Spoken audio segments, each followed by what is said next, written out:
모든 전쟁에는 절대로 빼앗겨서는 안 되는 그런 지점이 있습니다.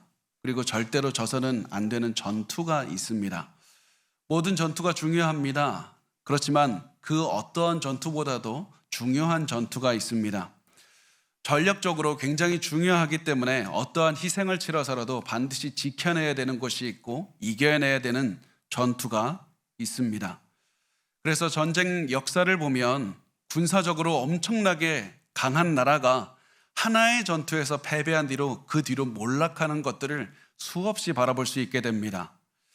전쟁을 할 때 가장 중요한 지점을 반드시 지키고 이겨야 하는 전투에서 반드시 이기는 것이 전쟁에서는 너무나도 중요한 겁니다. 그렇게 해야 전쟁에서 이길 수 있기 때문에 그렇습니다. 설령 많은 전투에서 진다 할지라도 중요한 전투에서 승리하고 중요한 고지를 지키면 전체적인 전쟁에서는 반드시 이길 수 있는 겁니다. 우리 그리스도인들에게도 이런 전투가 있습니다. 그것은 복음을 두고 하는 전투입니다. 복음이 어떤 내용인지 확실하게 이해하고 그 복음의 내용을 계속해서 기억하고 복음을 우리의 삶의 중심으로 살아내는 전투가 가장 중요한 전투입니다. 복음을 정확하게 이해하고 복음을 기억하고 복음의 내용을 살아내는 전쟁터에서 절대로 지면 안 되는 겁니다. 왜냐하면 복음이 바로 우리가 그리스도인이 되게 한 능력이고 중심이기 때문에 그렇습니다. 복음 때문에 우리가 그리스도인이 되었기 때문에 복음에서 흔들리면 우리의 모든 삶이 다 흔들리게 되는 겁니다. 복음에서 절대 흔들리면 안 됩니다. 그러면 우리가 이때 해야 되는 질문이 무엇이냐면 복음이 뭡니까?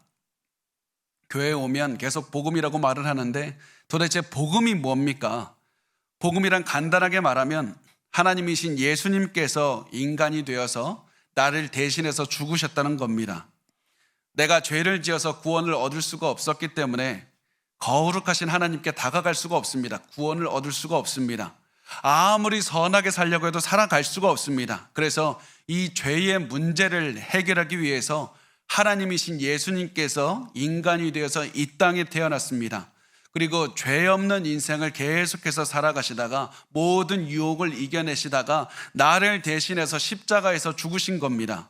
그래서 이제는 누구든지 예수를 믿기만 하면 구원을 얻을 수 있다. 이것이 복음입니다.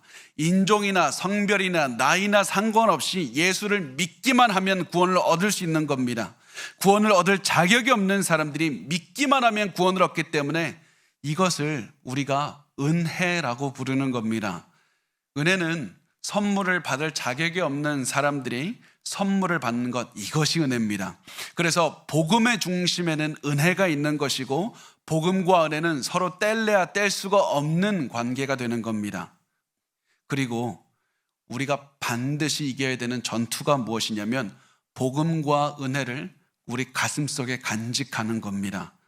어떠한 상황 속에서도 가슴속에 은혜를 간직하는 전투를 하고 있는 것이 우리가 매일매일 하는 전투의 가장 중요한 전투고, 마귀가 결국 이루고자 하는 것은, 집요하게 이루고자 하는 것은 은혜를 우리의 가슴속에서 잊혀지게 만드는 겁니다.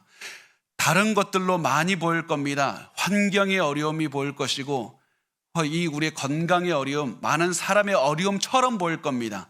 그들을 해결하는 게 가장 큰 전투인 것처럼 느껴질 겁니다. 그렇지만 우리가 하는 전투, 가장 중요한 전투는 우리의 마음속에 있는 복음과 은혜의 감동을 잃지 않는 전투인 겁니다. 그런데 이 전투는 결코 이기기가 쉽지 않을 겁니다. 왜냐하면 마귀는 뛰어난 전쟁의 전략가이기 때문에 그렇습니다. 굉장히 노련합니다. 왜냐하면 마귀는 아담과 하와가 있었을 때부터 지금까지 사람들의 마음을 혼란시키게 만들고 마음속에 있는 은혜를 잊어버리게 만드는 전쟁을 너무나도 많이 해왔기 때문에 그렇습니다. 마귀는 어떻게 해야 사람들이 은혜를 잊어버리고 은혜가 고갈한 상태로 살아가게 하는지 너무나도 잘 알고 있습니다.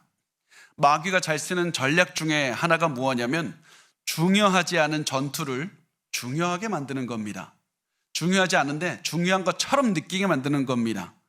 복음이 아니라 다른 것이 중요하다고 느끼게 만드는 겁니다. 예를 들면 이렇지 않습니까? 보통 우리 가족 중에 한 명이 우리를 굉장히 힘들게 하면 어떠한 마음이 드냐면 시간이 지나면 처음에는 이 기도하고 하다가 나중에는 가족에게 인정을 받는 것이 우리 인생의 가장 중요한 것이라고 인식하게 됩니다. 우리의 삶에 가장 중요한 것이 복음이 아니라 가족과 화해하고 가족의 마음에 들고 가족의 인정을 받는 것이 내 인생에 가장 중요한 것이라고 오해하게 되는 겁니다. 그런데 우리의 삶에 가장 중요한 것은 가족과의 관계 회복 전에 복음의 은혜를 먼저 체험하는 겁니다. 복음의 은혜를 기억하고 은혜 안에 성장하고 은혜 안에서 계속해서 자라나고 은혜의 감동을 기억하는 겁니다. 그렇게 해서 우리가 은혜 안에서 살아가면, 그래서 가장 중요한 전투에서 이겨내면 하나님은 그때 우리가 가족과 맺는 관계도 회복시켜 주시고 그 모든 관계도 인도해 주시기 때문에 그렇습니다. 우리가 하는 가장 중요한 전투는 마음속에 어떤 상황이 오든지 은혜를 기억하는 겁니다. 마귀는 우리가 때로는 큰 잘못을 저질렀을 때도 똑같은 방식으로 공략합니다. 우리가 너무 큰 잘못을 하거나 너무 오랫동안 예수님을 떠나서 야, 내 인생 진짜 망가졌다. 나 도저히 회복할 수 없는 상태다. 내 인생 진짜 엉망진창이 됐구나. 어디서부터 어떻게 시작을 해야 될까? 이런 마음이 들 때 마귀가 우리의 마음에 주는 방법이 무엇이냐면 나의 굳은 결심과 능력으로 이겨낼 수 있다고 유혹하는 겁니다.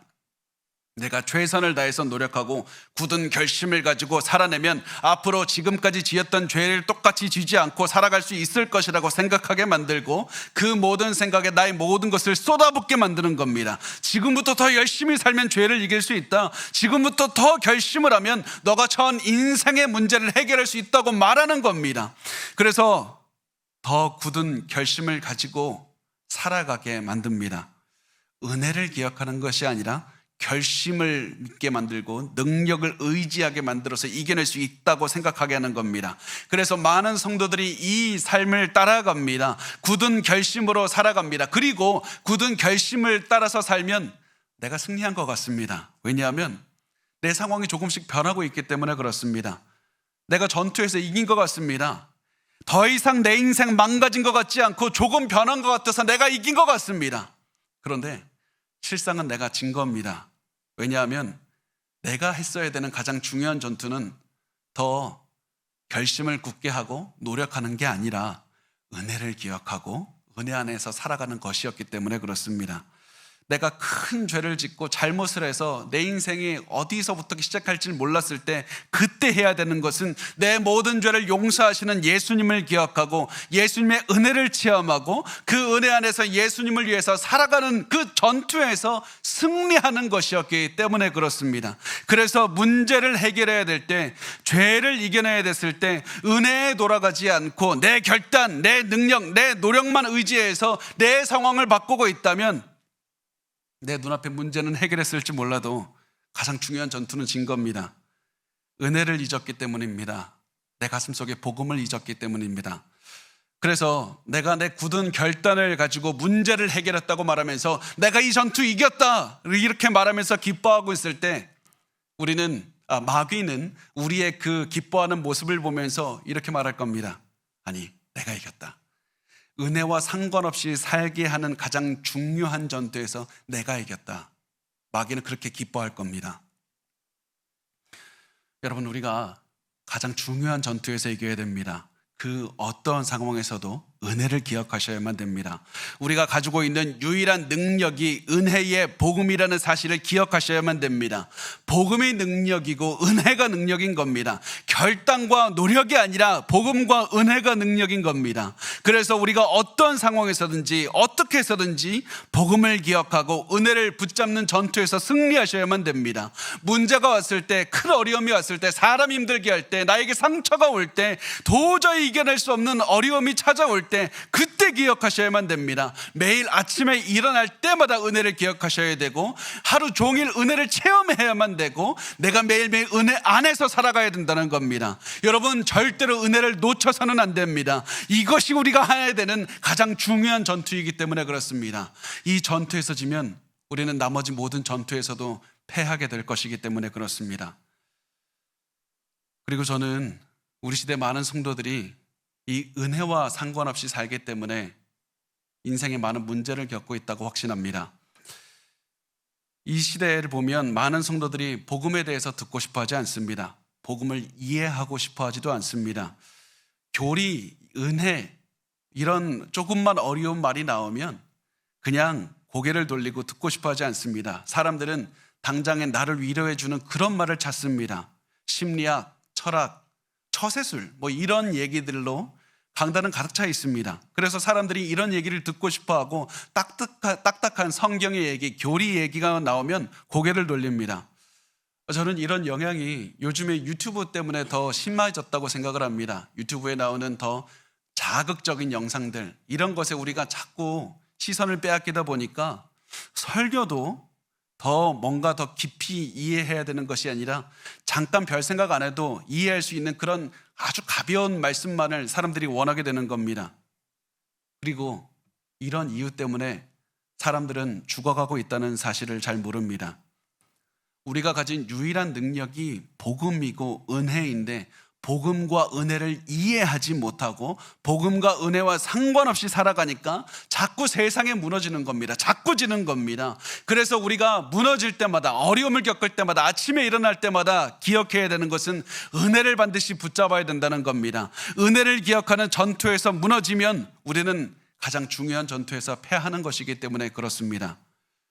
그리고 이 갈라디아 교회 성도들, 우리가 오늘 나누는 갈라디아 교회 성도들이 진 전투가 바로 복음과 은혜를 붙잡는 전투였습니다. 이들은 절대로 져서는 안 되는 이 복음의 전투, 은혜의 전투에 패배한 것이었습니다. 그것도 너무나도 심각한 것이 바울이 갈라디아 교회를 떠난 지 얼마 되지 않았을 때 너무나도 쉽게 전투에 패배했습니다. 그리고 이들이 패배한 이유는 마귀가 뛰어난 전략을 썼기 때문에 그렇습니다.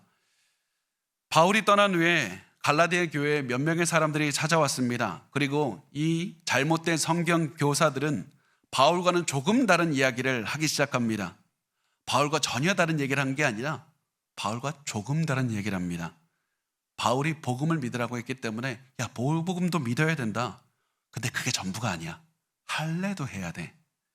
복음도 믿고 할례도 해야 된다. 하나님은 유대인들에게 구원을 주셨기 때문에 너희가 할례를 받고 유대인이 되어야 된다. 이런 말인 겁니다. 예수님에 대한 믿음만으로는 부족하다고 합니다. 믿음에 더해서 할례를 하면 구원을 얻을 수 있다. 은혜만으로 구원을 받을 수가 있는 것인데 이들은 추가적으로 무엇인가를 더하라고 하는 겁니다. 그리고 너무나도 중요한 것은 이 말을 들은 갈라디아 교회 성도들이 그들의 말을 따르기 시작했다는 겁니다. 그리고 이 소식을 들은 바울은 너무나도 놀랐습니다. 성도들이 가장 중요한 전투, 복음의 전투, 은혜의 전투에 밀리면 성도들의 모든 삶이 무너진다고 확신했습니다. 반드시 더 이상 무너지는 것을 막아야 된다. 이런 다급한 마음으로 바울은 갈라디아 교회 성도들에게 편지를 썼고 그 편지는 이렇게 시작을 합니다. 갈라디아서 1장 1절 말씀 우리 같이 읽겠습니다. 시작. 사람들에게서 난 것도 아니요 사람으로 말미암은 것도 아니요 오직 예수 그리스도와 그를 죽은 자 가운데서 살리신 하나님 아버지로 말미암아 사도된 바울은, 이 말씀을 우리가 이해하기 위해서는 먼저 우리 원어 성경과 한글 성경이 좀 어순이 다르다는 것을 이해하셔야만 됩니다. 당연히 그리스어와 한글이 이 문법이 다 다르기 때문에 한글 성경의 어순이 다른 것은 당연할 겁니다. 한글 성경에서는 한글의 어순을 맞추기 위해서 1절 제일 마지막에 사도된 바울이라고 끝을 맺습니다. 그런데 그리스어 원어 성경은 이렇게 시작합니다. 파울로스 아포스톨로스, 바울 사도, 바울 사도라는 말로 시작을 합니다. 이 말은 바울이 자기 자신을 소개할 때 사도라는 말을 가장 강조하고 있다는 것을 보여주고 있는 겁니다. 바울이 그 무엇보다도 나는 사도다라는 사실을 강조했던 이유는 갈라디아 교회에 들어온 악한 사람들이 바울을 공격했기 때문에 그렇습니다. 이들이 썼던 전략은 메시지를 공격하기 전에 메신저를 공격한 겁니다. 바울이 이 복음의 메시지를 공격하기 위해서 가장 먼저 바울을 공격해서 바울을 의심하게 만든 건데 그들은 이렇게 말했습니다. 바울 스스로 사도라고 말하지 않습니까? 그런데 바울이 예루살렘에 있는 베드로나 요한과 같은 사도들과 동등한 사도입니까? 그렇지 않습니다. 베드로와 요한은 훨씬 더 뛰어난 사도이고 바울은 같은 등급의 사도가 아닙니다. 그러니까 바울이 한 말을 곧이곧대로 믿을 필요가 없다는 겁니다. 바울이 빼먹은 이야기가 있다는 것을 인정하라는 겁니다. 그리고 갈라디아 교회 성도들은 그들의 말을 믿고 바울을 의심하기 시작합니다. 바울은 악한 자들이 자기의 사도성, 자기가 사도라는 사실을 공격하고 있다는 것을 잘 알고 있었습니다. 그래서 바울이 가장 먼저 세워야 되겠다 한 것은 나는 사도다. 사도로서의 권위를 회복해야 된다는 사실을 기억하고 사도라는 사실을 가장 먼저 말을 합니다. 그러면 이제부터 중요한 것은 바울이 사도가 맞는가, 바울은 사도가 맞는가 이겁니다. 우선은 우리가 사도에 대해서 이해해야 되는데요. 사도는 기본적인 의미는 보내심을 입은 자라는 그 의미가 되지만 그 당시에는 단체의 대리자, 누군가의 대표 이런 의미가 있습니다. 그래서 성경에서 나오는 사도는 예수님께서 직접 선택하셔서 보내신 사람들 이런 의미가 있습니다. 그래서 누가복음 6장 12절에서 13절에서는 이렇게 말씀을 합니다. 이때 예수께서 기도하시러 산으로 가사 밤이 새도록 하나님께 기도하시고 밝음에 그 제자들을 부르사 그 중에서 12를 택하여 사도라 칭하셨으니 예수님께서 친히 선택하셔서 그 사람들을 사도라고 부르셨다고 말씀을 합니다. 그런데 바울은 조금 다릅니다. 바울은 예수님이 죽으신 다음에 예수님을 믿게 되었습니다. 그래서 사람들이 이런 말을 했던 겁니다. 바울 예수님 직접 만난 적 없습니다. 바울 사도가 아닙니다. 예수님이 직접 선택한 사도가 아니기 때문에 바울의 말을 들을 필요가 없다고 말을 하는 겁니다. 여기에 바울은 대답했습니다. 그렇지 않습니다. 나는 예수님이 직접 선택하셔서 보내신 사도가 맞습니다. 그래서 바울은 이렇게 말을 하는 겁니다. 갈라디아서 1장 1절에 사람들에게서 난 것도 아니고 사람으로 말미암은 것도 아니요 오직 예수 그리스도와 그를 죽은 자 가운데서 살리신 하나님 아버지로 말미암아 사도된 바울은 나는 사람이 세운 사도가 아닙니다. 예수님이 직접 세우신 사도입니다. 그리고 부활하신 예수님이 직접 부르셨다는 사실은 여러 군데서 바울이 언급하고 있지만 그 중에 하나가 고린도전서인데 고린도전서 15장 4절에서 8절 이렇게 말씀을 합니다. 장사 지낸 바 되었다가 성경대로 사흘 만에 다시 살아나사 게바에게 보이시고 후에 12제자에게와 그 후에 500의 형제에게 일시에 보이셨나니 그 중에 지금까지 대다수는 살아있고 어떤 사람은 잠들었으며 그 후에 야고보에게 보이셨으며 그 후에 모든 사도에게와 맨 나중에 만삭되지 못하여 난 자 같은 내게도 보이셨느니라. 부활하신 예수님이 다른 사도들에게도 보여주셨듯이 나와 동등하게 보여주셨다. 예수님 나를 직접 선택하셔서 나와 동일하게 다른 사도와 동등하게 대해주셨다. 나는 다른 사도와 동등한 사도인 것이다. 여러분, 바울이 이렇게 나 사도라고 강조한 이유가 무엇이냐면 자랑하기 위해서가 아니라 바울의 모든 하나의 목적, 복음을 드러내는 것, 은혜를 드러내는 것, 그 목적을 이루기 위해서였습니다. 이제부터 내가 하는 말을 잘 들으라. 이제부터 내가 복음과 은혜의 정의를 말할 테니 잘 들으라고 하기 위해서 지금까지 이 얘기를 한 겁니다. 그 다음에 바울은 2절과 3절에서 이렇게 말씀을 합니다. 함께 있는 모든 형제와 더불어 갈라디아 여러 교회들에게 우리 하나님 아버지와 주 예수 그리스도로부터 은혜와 평강이 있기를 원하노라. 자, 여기서 바울은 성도들에게 하나님 아버지와 주 예수 그리스도로부터 은혜와 평강이 있기를 원한다라고 말을 했는데 이것은 우리가 보면 어떤 상투적인 인사 같습니다. 그냥 하는 말 같습니다. 그런데 바울은 이 말을 통해서 은혜와 평강이라는 말을 강조하고 있는 겁니다. 은혜와 평강. 왜냐하면 은혜와 평강이 복음의 중심이기 때문에 그렇습니다. 자격 없는 내가 믿음만 있으면 구원을 얻는다. 자격 없는 내가 믿음만 있으면 구원을 얻는다. 이것이 은혜입니다. 은혜를 얻으면 나는 하나님과의 관계가 회복된다. 이것이 평강입니다.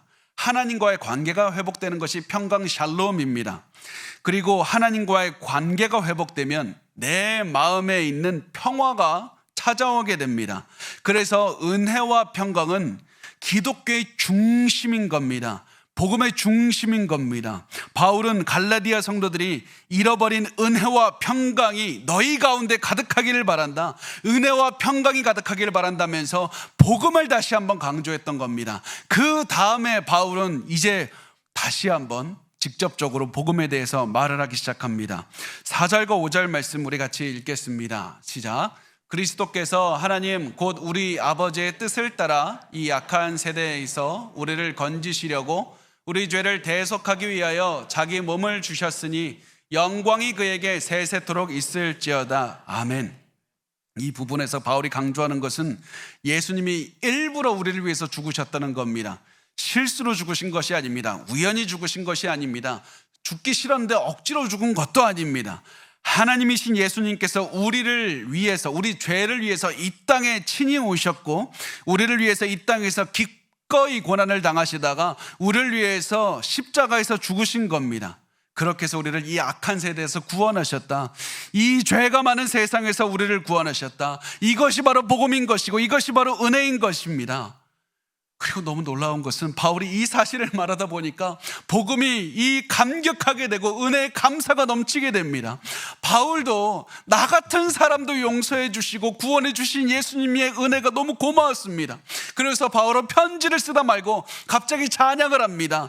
영광이 그에게 세세토록 있을지어다. 아멘. 영광이 그에게 세세토록 있을지어다. 아멘. 바울은 편지를 쓰다 말고 갑자기 예배를 드리는 겁니다. 그리고 바울은 편지에 은혜를 주신 하나님을 찬양하는 말을 넣어서 편지를 읽는 모든 사람에게 같이 예배드립시다. 같이 찬양합시다. 위대하신 하나님의 은혜를 찬양하자고 말을 했던 겁니다. 여러분, 그리고 이게 바울의 강점이었고 바울의 능력이었습니다.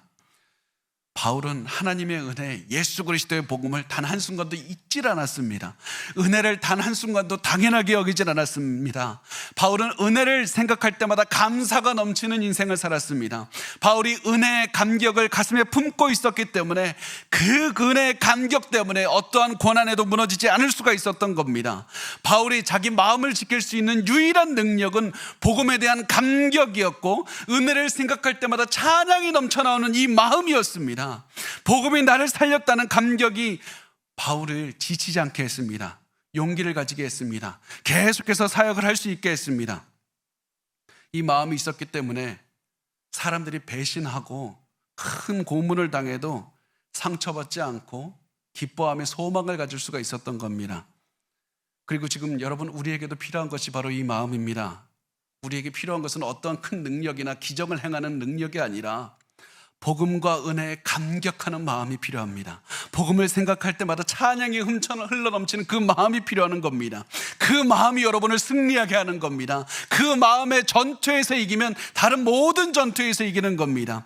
여러분이 그 마음속에 은혜의 감격을 품는 전투에서 승리하십시오. 아침부터 저녁까지 복음의 감격이 여러분의 가슴을 떠나지 않는 그 전투에서 이겨야만 됩니다. 예수 그리스도께서 재림하실 때까지 우리가 은혜를 생각하는 이 마음을 잘 간직하면 됩니다. 그러면 이길 수 있습니다. 그 중요한 전쟁에서 이기시길 바랍니다. 그런데 우리도 잘 알다시피 우리가 은혜를 감격하는 이 마음 너무 쉽게 잊어버립니다. 그리고 우리와 똑같이 약하고 또 죄가 많았던 갈라디아 성도들 복음 잊어버리고 은혜가 아닌 다른 것에 귀를 기울이기 시작했습니다. 갈라디아서 1장 6절 말씀이 이렇게 말씀을 합니다. 그리스도의 은혜로 너희를 부르신 이를 이같이 속히 떠나 다른 복음을 따르는 것을 내가 이상하게 여기노라. 성경에서 이상하게 여긴다고 번역한 말은 나 정말 놀랐다는 거입니다. 나 굉장히 많이 놀랐다. 갈라디아 성도들이 너무 빨리 복음을 떠나서 놀랬다는 겁니다. 바울이 놀랬답니다. 바울이 복음을 알려주고 떠난 지 얼마 되지도 않았는데 어떻게 그렇게 빨리 복음을 떠날 수가 있는가? 복음을 어떻게 그렇게 잊고 살 수가 있는가? 바울은 굉장히 놀랐다고 하지만 사실은 이런 일들은 우리 주변에 너무나도 자주 일어납니다. 누군가 복음을 믿고 변화가 되고 우리가 은혜 안에서 생활하기 시작하면 반드시 악한 자들이 여러분 주변으로 몰려들게 되어 있습니다. 은혜를 체험한 성도들에게 시험을 주고 잘못된 가르침을 주고 그렇게 해서 여러분을 주변 사람들을 은혜에서 떠나게 만들려는 것이 바로 이들의 목표이기 때문에 그렇습니다. 마귀는 여러분이나 그 어떠한 사람들도 은혜 안에서 살아가고 은혜 안에서 성장하고 은혜의 감동을 간직하도록 가만히 내버려 두질 않습니다. 여러분 주변에서 일어나는 그 모든 그 고통과 모든 전투가 바로 그 전투인 겁니다. 여러분이 그 마음속에 은혜 안에서 성장하지 못하도록 하는 것이 그 전투를 여러분 지금 하고 있는 겁니다. 그래서 우리가 은혜를 체험하고 예수 그리스도를 믿고 복음의 능력을 체험하고 있다면, 은혜의 감격을 깨닫게 됐다면, 그때 우리가 해야 되는 것이 무엇이냐면 여러분 주변에 반드시 성숙한 신앙의 사람을 가까이 두는 겁니다. 마귀는 어떠한 방법을 사용해서라도 여러분을 시험에 들게 할 겁니다. 평소에는 그냥 지나가는 말들조차도 갑자기 우리가 기분 나쁘고 슬퍼지게 만들고 너무나도 답답한 마음이 들게 해서 쓰러지게 할 겁니다. 그때 여러분을 이렇게 세우고 무너지지 않도록 가만히 두지 않을 사람들, 신앙의 사람들로 여러분 주변을 가득 채워야만 됩니다. 그리고 우리가 해야 되는 또 다른 하나가 무엇이냐면 분별하는 겁니다. 무엇이 옳은지 무엇이 그른지 항상 깨어 있어서 분별하는 겁니다. 새롭게 믿음을 가진 갈라디아 성도들은 분별해야만 했습니다. 바울이 가르쳐준 복음에 비추어서 새롭게 들어온 사람들이 하는 말이 옳은지 그른지 분별해야만 됐습니다. 그런데 그들은 그렇게 하지 못했습니다. 왜냐하면 잘못된 교사들의 전략에 뛰어났기 때문이었습니다. 아까 제가 잠깐 언급했듯이 잘못된 교사들이 쓴 전략은 바울이 말한 게 틀렸다, 전적으로 틀렸다 이런 것이 아니었습니다. 다만 부족한 게 있다고 말했을 뿐입니다. 복음도 믿어야 되지만 그게 전부가 아니다. 할례도 받아라. 할례를 받아서 유대인이 돼야 하나님이 구원해 주시는 것이다. 그리고 바로 여기에서 문제가 생긴 겁니다. 복음의 중심에는 은혜만 있는 겁니다. 그런데 이 사람들이 자꾸 은혜에 할례를 더합니다. 행위를 더합니다. 은혜에 할례를 더했더니 더 이상 복음이 아닌 이상한 것이 되어버렸습니다. 믿음만 있으면 구원을 얻는다는 것에서 율법을 지키는 것을 더했더니, 몸의 일부를 잘라내는 행위를 더했더니, 이제 이것은 은혜로만 구원을 얻는 것이 아니라 내가 행위, 내가 율법을 지키는 것으로 구원을 얻는 굉장히 이상한 것이 되어버렸던 겁니다. 이것은 절대 복음이 아니었고 이것으로는 구원을 얻을 수가 없었습니다. 그래서 바울은 이렇게 말합니다. 7절에 말씀합니다. 다른 복음은 없나니 다만 어떤 사람들이 너희를 교란하여 그리스도의 복음을 변하게 하려 함이라. 잘못된 교사들이 가르쳐주는 복음은 가짜 복음이고 잘못된 복음이다. 그들이 전하는 복음은 구원을 이루지 못하는 복음이다. 왜 그렇는가? 그 구원의, 그 복음의 중심에는 은혜가 없기 때문에 그렇다. 복음의 중심에는 은혜가 있어야 되는데 내 몸의 일부를 잘라내는 행동을 해야 구원을 얻을 수 있다면 그것은 더 이상 은혜가 아닌 것이다. 은혜가 아니면 복음도 아니다. 여러분 잘 들으세요. 만약에 이 자리에서 제가 지금 무슨 말을 하는지 잘 이해가 안 가시는 분이 있다면 여러분 잘 생각하시고 반드시 이해하셔야만 됩니다. 복음이 왜 은혜인지 이해하셔야만 됩니다. 할례를 받아야 구원을 얻는다는 말이 왜 잘못된 것인지 반드시 이해하셔야만 됩니다. 만약 이해가 안 가시면 옆에 사람에게 물어서라도 이해하시고, 만약에 그래서라도 이해가 안 되시면 여러분 예배가 끝나고 저에게 찾아오십시오. 교역자들에게 물어보십시오. 반드시 이해하셔야만 됩니다. 그렇게 해서 복음의 기본을 반드시 아셔야만 됩니다. 왜 그렇습니까? 이 복음을 알고 은혜를 알아야 전투에서 승리할 수 있을 뿐만 아니라 하나님의 뜻대로 살아갈 수 있고 악한 자들을 분별해낼 수 있기 때문에 그렇습니다. 복음의 중심에 은혜가 있다는 사실을 이해해야 잘못된 가르침을 분별해낼 수 있고 나를 지킬 수 있고 여러분의 가족을 지킬 수가 있기 때문에 그렇습니다. 여러분 다른 사람을 믿지 마시고 여러분 스스로 복음을 이해하고 분별할 수 있는 눈을 기르시기 바랍니다. 복음을 세상으로 바라볼 수 있는 눈을 기르셔야만 됩니다. 그런데 어떤 분들은, 아니 너무나도 많은 분들이 이렇게 말씀합니다. 나는 잘 모르는데 내 주변에 복음을 잘 아는 분, 성경을 잘 아는 분이 그게 맞다고 했습니다. 나 그래서 그게 맞다고 생각합니다. 저는 잘 모르지만 어떤 유명한 목사님이 그 사람이 맞는 복음이라고 했습니다. 나 그래서 나 그분 따라갑니다. 여러분 절대로 이렇게 따라가서는 안 됩니다. 절대로 이렇게 해서는 안 됩니다. 누가 말한 것이 중요한 것이 되어서는 안 됩니다. 여러분 스스로 복음이 무엇인지 아닌지 구분할 수 있어야만 됩니다. 그 누가 말했다 할지라도 예수 그리스도의 십자가를 믿으면 구원을 얻는다, 이 간단한 믿음 위에 다른 어떤 것이라도 추가하면 잘못된 것이라는 사실을 인식할 수 있는 능력이 있어야 되는 겁니다. 이것이 제가 말하는 것이 아닙니다. 바울이 말하고 있는 겁니다. 갈라디아서 1장 8절에서 9절은 이렇게 말씀합니다. 우리 같이 읽겠습니다. 시작. 그러나 우리가 혹은 하늘로부터 온 천사라도 우리가 너희에게 전한 복음 외에 다른 복음을 전하면 저주를 받을지어다. 우리가 전에 말하였거니와 내가 지금 다시 말하노니 만일 누구든지 너희가 받은 것 외에 다른 복음을 전하면 저주를 받을지어다. 바울이 잘못된 복음을 전하는 사람들에 대해서 어떻게 말합니까? 그들과 한번 대화해 봅시다. 논쟁해 봅시다. 그들과 한번 설득해 보겠습니다. 그렇게 말하지 않습니다. 다른 복음을 전하면 저주를 받을지어다. 너무나도 중요한 문제이기 때문에 그렇습니다. 설령 천사가 와서 다른 복음을 전한다 할지라도 저주를 받아야 되고, 나 바울이 다른 복음을 전한다고 할지라도 저주를 받아야 된다. 지옥에 가야 된다. 왜 그렇습니까? 우리 모두가 다 복음이 무엇인지 반드시 알아야 되기 때문에 그렇습니다. 여러분, 여기 예외는 존재하지 않습니다. 여러분이 깨어있고 복음을 잘 붙잡아서 그 누가 왔더라도 복음을 잘 전하고 있는지 분별하셔야만 됩니다. 제가, 여러분 앞에 서 있는 제가 무조건 윤성민 목사가 성경 열심히 연구해서 복음을 잘 전하겠지, 여러분 그 생각하지 마시고 제가 복음을 잘 전하고 있는지 여러분 생각하십시오. 깨어 있으십시오. 여러분의 능력으로 말씀을 분간할 수 있는, 그 분별할 수 있는 힘을 길러야 됩니다. 복음을 알아야 됩니다. 은혜를 체험해야 됩니다. 다른 누군가가 아니라, 어떤 유명한 목사님이 아니라 말씀으로, 복음으로 삶의 기준을 세우셔야만 됩니다. 여러분 한 분 한 분이 복음이 무엇인지 알아야 되고 복음 은혜만 붙잡으셔야만 됩니다.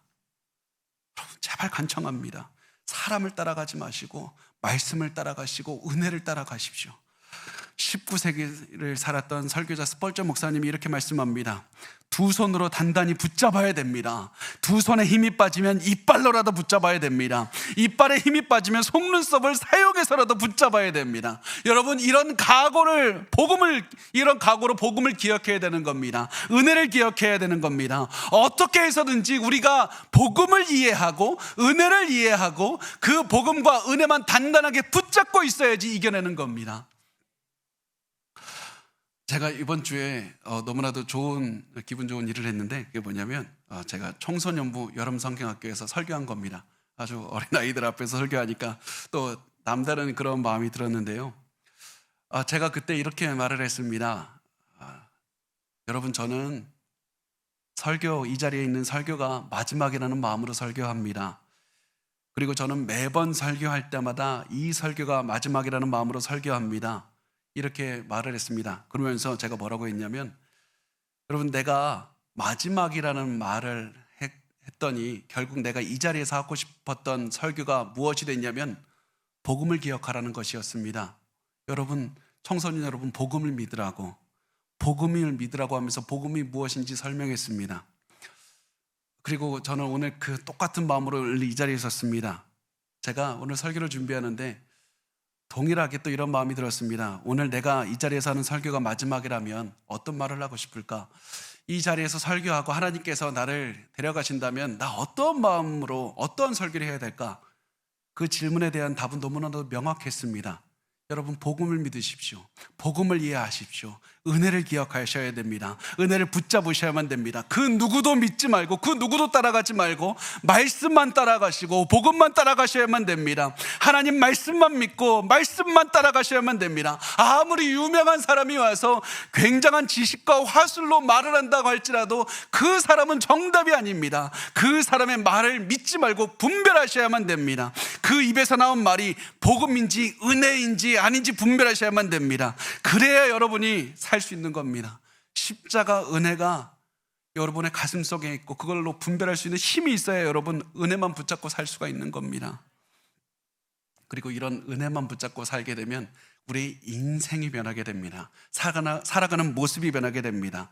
그 어떠한 사람이 목표가 아니라 하나님 한 분만을 위해서 살게 되는 겁니다. 그래서 성경이 이렇게 말씀을 합니다. 갈라디아서 1장 10절 우리 같이 읽겠습니다. 시작. 이제 내가 사람들에게 좋게 하랴 하나님께 좋게 하랴 사람들을 기쁘게 하랴 구하랴 내가 지금까지 사람들의 기쁨을 구하였다면 그리스도의 종이 아니니라. 아멘. 저는 설교를 준비할 때마다 최선을 다해서 준비를 하는데요. 밤을 새면서 준비하다가 이게 설교를 이제 강대상에 서기 전에 한 번씩 이런 생각이 저도 모르게 듭니다. 사람들이 내 설교를 듣고 어떻게 생각할까? 좋아할까? 내가 사람들의 인정을 받는 설교를 할 수 있을까? 준비를 했을까? 제가 이 사실을 솔직하게 하는 이유는 아까 제가 말씀드렸듯이 저도 따라와서는 안 된다는 말씀을 드리고 싶어서 그렇습니다. 저도 끊임없이 사람들의 인정을 받고 싶어하는 한 명의 죄인일 뿐입니다. 그래서 제가 저의 약점을 너무나도 잘 알기 때문에 제 이런 생각이 들면 저 이렇게 기도합니다. 하나님, 내가 인정을 또다시 구합니다. 이때 내가 복음을 기억하게 하시옵소서. 나 설교할 자격이 없지만 은혜로 설교자 되었습니다. 사람을 위해서 설교하지 않게 하시고 하나님만 바라보며 설교하게 하여 주시옵소서. 이렇게 간절하게 기도할 때마다 하나님께서 저에게 항상 동일한 게 몇 년째 동일하게 응답을 해주셨습니다. 무슨 응답을 주셨냐면 이 말씀입니다. 이제 내가 사람들에게 좋게 하랴 하나님께 좋게 하랴 사람들에게 기쁨을 구하랴 내가 지금까지 사람들의 기쁨을 구하였다면 그리스도의 종이 아니니라. 그리스도의 종이 아니니라. 그래서 제가 설교하러 이 자리에 올라올 때마다 저는 그리스도의 종이라는 사실을 간직하면서 자리에 항상 올라왔습니다. 그리고 항상 나는 그리스도의 종이다, 사람의 종이 아니라 하나님을 기쁘시게 하는 설교를 해야 되겠다, 그 마음으로 담대하게 말씀을 전했고, 그리고 그럴 때마다 하나님의 은혜를 더욱더 많이 체험하게 되었습니다. 여러분 그리스도의 종으로 사셔야만 됩니다. 우리는 다른 누군가의 종이 아닙니다. 그리스도의 종이고 그리스도를 위해서 살아가는 사람들입니다. 우리가 도저히 살 수 없고 처벌을 받아야 당연한 우리에게 생명을 주신, 그래서 우리가 당연히 죽어야 되는 우리가 살아갈 수 있도록 해주신 그리스도만을 위해서 살아가는 것이 우리의 삶인 겁니다. 그리스도께서 주신 은혜를 가지고 그리스도만을 위해서 살아가는, 그리스도의 주인이신 그리스도만을 위해서 살아가야 되는 것이 우리의 삶이 되어야 되는 겁니다. 그러면 우리가 이제 그리스도의 종으로 살아가려면 어떻게 살아가야 되는가? 제가 지금까지 다 말씀드렸습니다. 가슴에 은혜를 간직하고 사는 겁니다. 은혜의 감동을 절대로 잃어버리지 마십시오. 절대 은혜가 여러분의 마음에 사라지는 것을 허락해서는 안 됩니다. 나는 죄인이고 죽어야 하는 존재이지만 예수 그리스도의 사랑을 받고 예수님이 나를 대신해서 죽어주셨고 예수님이 나를 천국으로 이끄신다는 은혜의 힘을 매일 체험해야 되는 겁니다.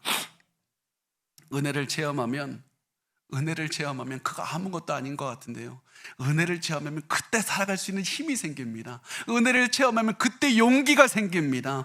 그 은혜를 체험하면 마귀가 아무리 강하게 나를 힘들게 해도 모든 어려움을 이겨내고 예수 그리스도만을 붙잡고 살아갈 수가 있습니다.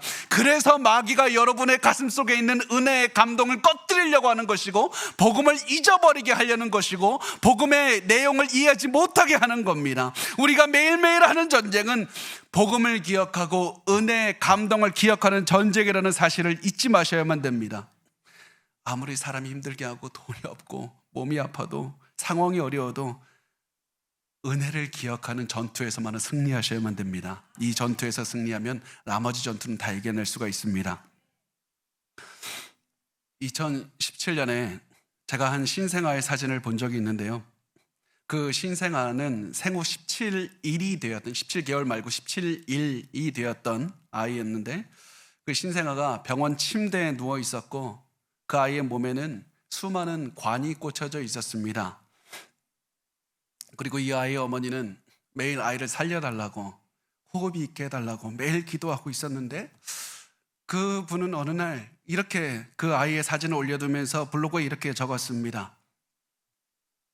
오늘 오후 면회 때 주치쌤 회진으로 인해 마음이 울적해서 남편과 경희대 벤치에 앉아 멍하니 있는데 남편이 찬양을 틀어서 귀에 이어폰을 꽂아줬다. 울면서 지푸라기라도 잡는 것처럼 찬양을 들었다. 이 찬양은 요즘 우리 부부가 자주 듣는 찬양이다. 아기 주제가라 생각하며 자주 듣고 있다.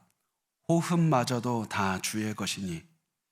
호흡마저도 다 주의 것이니. 우리 아기를 주관하시는 분이 주님이심을 고백하는 나의 간절한 부르짖음이다. 가슴으로 간절히 부르며 하나님이 일하시길 기다린다. 저는 이 글을 읽으면서 저도 같이 찬양 불렀습니다. 은혜 아니면 살아갈 수가 없네. 호흡마저도 다 주의 것이니 은혜 아니면 살아갈 수가 없습니다.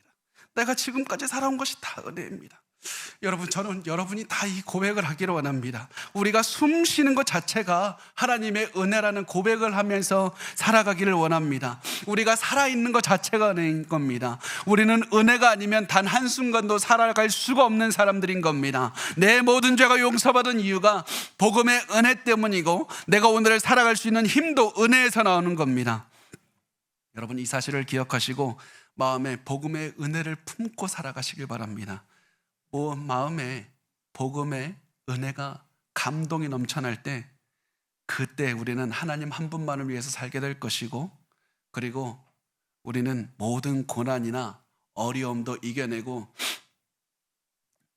어떤 모든 어려움을 이겨낼 수 있는 용기와 힘도 얻을 수 있을 겁니다. 여러분, 가슴에 있는 복음의 은혜의 감동을 잃지 않는 그 전쟁에서 반드시 승리하시기 바랍니다.